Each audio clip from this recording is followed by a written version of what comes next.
early game, and it was like 7-1 at 7 minutes. But Catch again, a game. Good silence to come out from Ohio, though. Perhaps this can set up Ohio to go for some kills. In fact, sure enough, he already stuns coming forward, but the blinding light is there, and Ohio immediately has to back himself away from that. Kuro, though, is going to be cleaned up now as Mushi comes in. They still brought a couple of heroes low. Team Secret are on the retreat back to their Tier 2 tower, so 1-for-1 trade-off. because you're seeing right now what's going on is that the Razor and the Clinks are just farming these neutral camps, but they're doing it so slowly. Poor Zai gets caught out by the Fiend's Grip with the double damage on Mushi. No need to use Sonic Wave when you have that kind of advantage.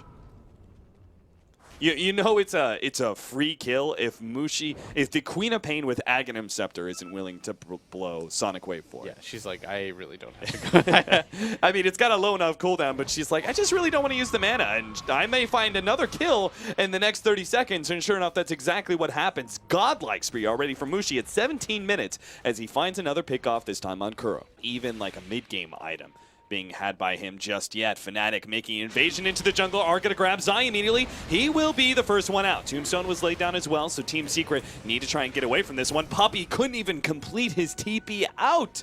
Fnatic take out 2 and perhaps a third. Yep, Clinks, he also falls. Mushi finds him, and that will be a 1-2-3 and push into Tier 2 tower. Fnatic, it seems like we're just going to see a straight up GG soon.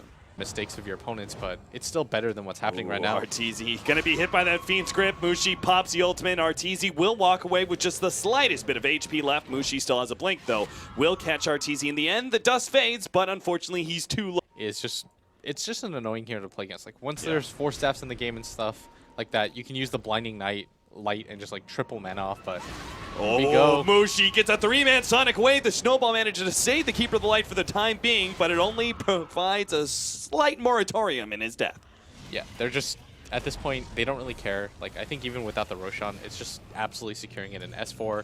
Last bastion of defense.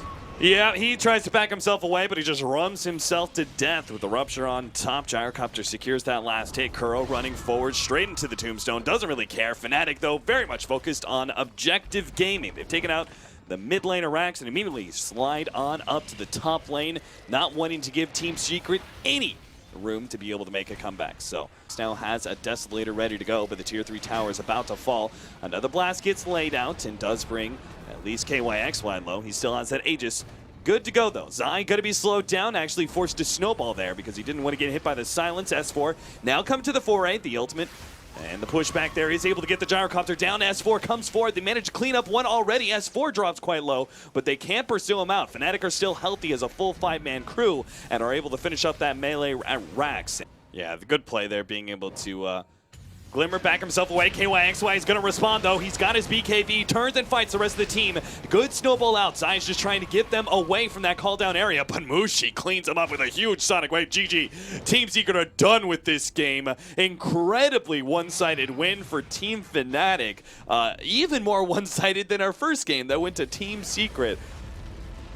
Quite the weird event. Like, turn of events that just happens there, that Team Secret have such a dominant showing in game number 1, and that's sort of the way the storyline was meant to unfold, and then Fnatic strike back incredibly hard in game number 2 with just a really well put together draft, and the way they set up the laning phase seemed to be